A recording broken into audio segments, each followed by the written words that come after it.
Alright, welcome back to our channel. Ito muli sa RP Max Vlogs. Mega love shoutout po sa ating lahat guys, mga kaibigan, mga kababayan, mga kalingap, mga kapatid. Isang mapagpalang araw po sa ating lahat. Good morning, good afternoon, good evening as always. Kung nasaan man po tayong sulok sa mundong ito. So, naway na sa mabuting kalagayan po ang lahat guys. Meron po tayong konting reaction ngayon at dito nga po, no, nilagay ko sa thumbnail. Kalingap netizens, excited makita ang Kalingap Angels na magkakasama. Actually guys, no, pagka meron kaming vlog, no, tungkol kay Rose Ann, actually yun din po ang mga comment ng mga viewers, no. Talagang nagre-request sila kung pwedeng isama nga si Rose Ann, no, sa mga gathering ng Kalingap Angels. Okay? At dito nga po, no, sa live ni Kalingap Rab nung isang araw kung saan lumabas po sila at nag-enjoy, no, kasama nga po yung tatlo. So, natanong nga po ni Kalingap Rab itong tatlo kung gusto ba nila na makasama itong bago nga na binavlog na si Rose Ann. Okay? Dahil si Rose Ann, excited din naman po si Rose Ann na makasama yung mga Kalingap Angels dahil natanong na po ito ni Kalingap Rab. Okay? So, ito po guys, pakinggan natin guys yung tanong nga ni Kalingap Rab sa kanila. Oh, tinan mo naman oh, mga angels oh. Angel. Kalingap Angels. Lipad na po. Okay pa pala, ay, ano nga pala may tatanong ako, okay pala sa inyo na isama natin si Rose Ann? Oo naman. Madami daw nagre-request eh. Oo, para po makita din po namin. Si Rose Ann. Rose Ann, ano yun ni Eds? Scout ni Edo? Scout. Grabe si Eds. So yun po yung tanong ni Kalingap Rab guys, no, dito nga po sa tatlo, kay Erica, kay Joy at saka kay Dara, kung okay lang ba sa kanila na isama itong bago na si Rose Ann. Okay? So, excited naman sila para ma-meet din po nila o makilala din po nila. Ganon din naman si Rose Ann, sa nabanggit ko nga po, excited din po siya na makasama sila. Okay? Pero sa mga comments, no, nababasa po natin at yung iba nagpipiin pa sa amin, sana makasama si Richelle. Okay? Actually, sa mga lakad naman nila, sa pagkaalam ko guys, laging extended po yung invitation kay Richelle. Ang problema nga lang, alam po natin guys, si Richelle talaga, ang problema ni Richelle ay yung kanyang schedule kasi napaka-hectic po, no? Dahil maliban sa busy po siya sa kanyang pag-aaral, busy din po siya sa kanyang mga vlogging, no? Lagi po silang lumalabas, nag-i-scout at saka itong mga feeding program nila.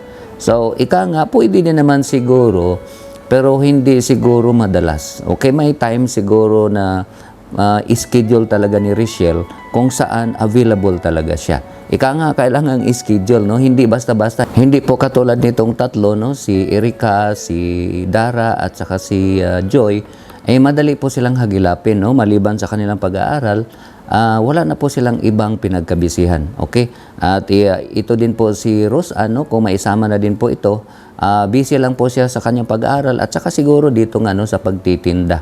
Kasi nga sinasamahan nga niya yung kanyang ina o tinutulungan nga niya yung kanyang ina sa pagtitinda nga dito sa mga walis tingting na ginagawa nila. Okay? So itong apat ika nga guys, no, napakadaling i-gather, no, para magkaroon ng bonding moment. Okay? Ngayon, may mga nagme-message din po o mga nagko-comment na bakit hindi sinasama si Rina. Okay? So si Rina, naintindihan naman po natin guys, kung hindi yan basta-basta may isama, although kung okay naman po yung kanyang kalagayan, no, wala siyang check-up o okay naman yung kanyang kondisyon, sa tingin ko, no, opinion ko guys, no, okay naman siguro na isama si Rina dahil kung okay naman po yung kanyang kondisyon, wala naman problema, mas maganda din po dahil parang ano na din po yun ni Rina. Ika nga, socialization na din po yun ni Rina sa mga kaedaran niya. Okay? At para mag-enjoy din po si Rina. So, maganda din po yung suggestion na yun. Kung okay si Rina, sa tingin ko, maganda din po siguro na isama siya. Yung sabihin natin guys na kung gusto talaga ng mga audience o mga fans na magsama itong anim, no? Pang-anim nga itong bago na si Rose Ann, siguro kailangan talagang i-schedule. Okay? Hindi po basta-basta ma-meet siguro yung schedule na yan dahil nga sa kabisihan talaga din ni Richelle. Okay? So, sa tingin ko, nagdidepende siguro sa schedule ni Richelle. Pero itong apat o itong lima, siguro madali lang ipunin, ika nga, at para magkaroon sila ng bonding moment, no? Especially, meron pong bago. Ito nga po si Rose Ann. Yan po guys, alam po natin, marami pong excited dyan na magsama, ika nga, silang anim, if possible. Okay? Kung hindi man posible sa kabisihan ni Richelle, no, sa nabanggit nga natin, at least silang 4 o di kaya silang 5. Gusto ko lang din pong banggitin guys, no, kung bakit naisipan ni Kalinga Prab na sama-samahin nga yung mga beneficiaries nila.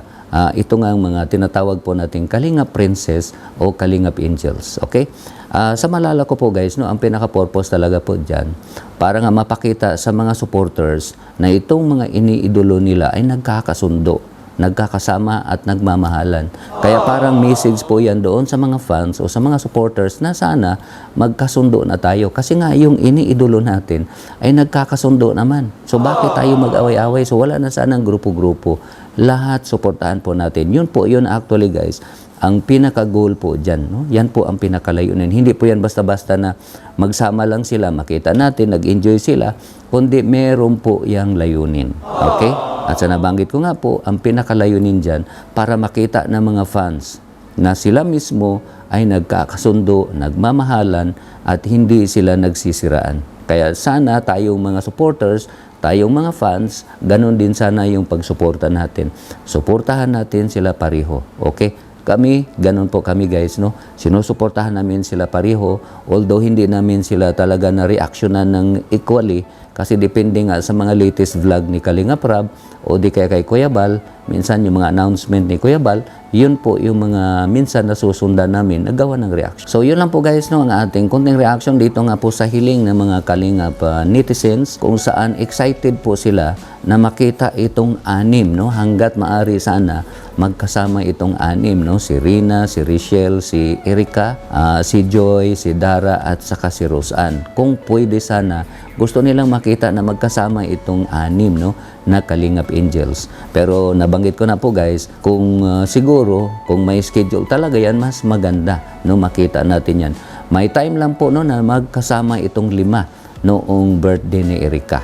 Okay? So siguro, di natin masabi, baka pag may nag-birthday na kasunod, birthday ni Richelle, o kung sino man sa future, pwede siguro magkasama silang 6. Okay? So isa din po yon sa magandang okasyon. Okay? Pero yung mga banding, magkantahan o kung ano man, pwede din siguro, pero yun nga, kailangan talagang schedule kung gusto natin guys na makita silang 6. Pero itong 3 o itong 4, no, si Erica, si Joy, si Dara at saka si Roseanne, siguro madaling hagilapin yan. Dahil nga po, hindi naman sila kasing busy katulad po ni Richelle. Si Richelle, sa nabanggit ko nga po, dahil nagba-vlog na po ito, busy siya, no? Hindi lang sa school, kundi sa kanyang pagba-vlog. Okay, dahil busy sila sa mga feeding program at siyempre, no, kung ano pa yung mga ayuda na ginagawa nila doon naman sa kanilang mga beneficiaries. Okay? Naintindihan po natin yan guys, no? Kung hindi siya basta-basta nakikita natin kung mayroong mga gathering o may mga bonding moments itong mga ibang angels. Okay? So yun lang po guys ang ating konting reaction at maraming salamat po sa inyong walang sawang pagsubaybay at panonood po ng mga videos namin, pag-comments, pag-likes, pag-shares at lalong-lalo na po, no, sa hindi pag-skip ng ads ay maraming salamat. Paki-like po guys, no, itong video na to para ma-recommend po tayo ni YouTube. Huwag din po natin kalimutan guys, no, paki-subscribe ang ating munting channel at huwag din po natin kalimutang suportahan ang ating ama ng Kalingap na si Kuya Val Santos Matubang, Kalinga Prab, and Ate na Vlogs. At bago ko po i-end itong video na to, meron lang po akong isa-shoutout.